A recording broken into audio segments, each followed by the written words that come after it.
प्रभु, क्या संसार में केवल सुख का होना संभव नहीं है?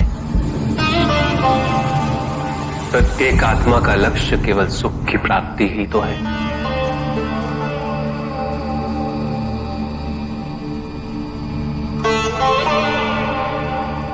परमानंद की प्राप्ति।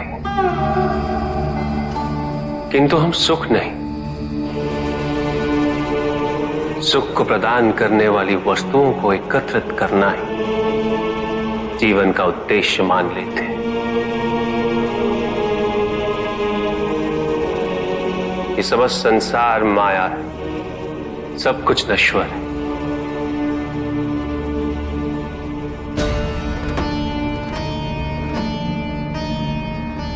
जिन वस्तुओं को हम सुख का स्रोत समझकर एकत्रित कर रहे हैं, वो सदैव नहीं रहेंगे। जो व्यक्ति सत्य को जानते हुए भी लोभ का परित्याग नहीं करते, वो सदैव इन्हें खोने के भय में जीते।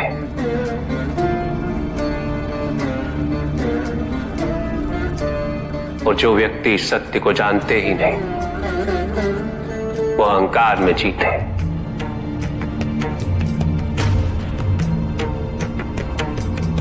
और जहां अहंकार और भय उपस्थित हो,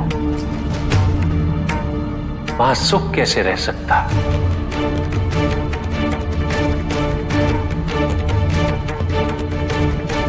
किसी को यह दुख है कि उसके पास कुछ भी नहीं, और जिसके पास सब कुछ, उसे यह दुख है कि पाने को कुछ शेष नहीं। सुख को हम स्वयं अपने दृष्टिकोण से परिभाषित कर देते हैं, जबकि वास्तविकता इससे भिन्न है।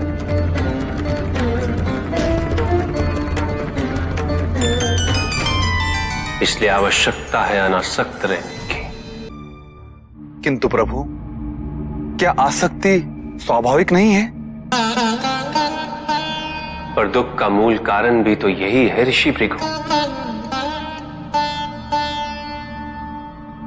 आसक्ति हमारे मन की शांति को छीन लेती है, उसे भंग कर देती।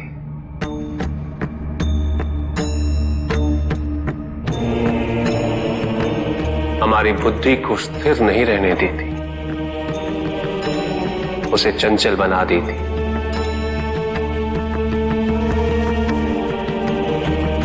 आसक्ति से प्रमाद की उत्पत्ति होती।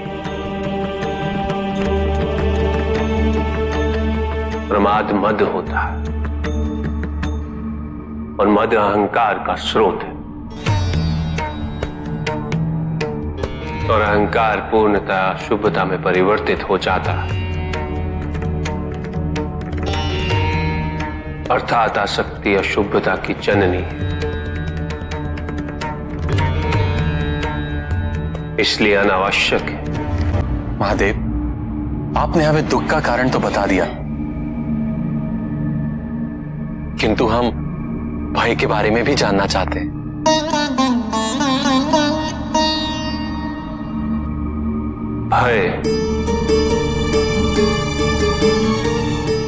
भय का स्रोत है इच्छा।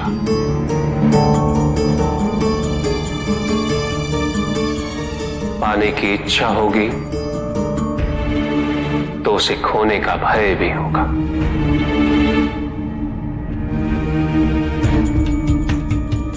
यदि जीवित रहने की इच्छा है तो मृत्यु का भय भी अवश्य होगा।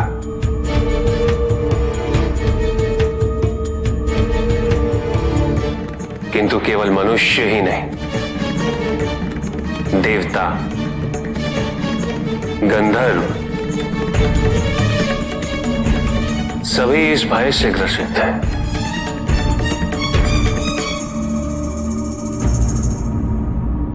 क्योंकि इच्छाओं से मुक्त कोई भी नहीं।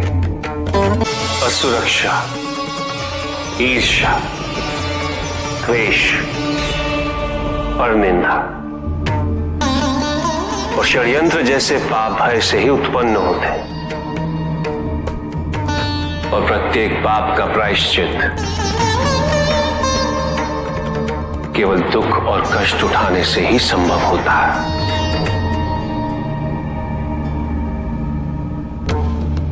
इसलिए भय भी अंत में दुख का कारण बन जाता है।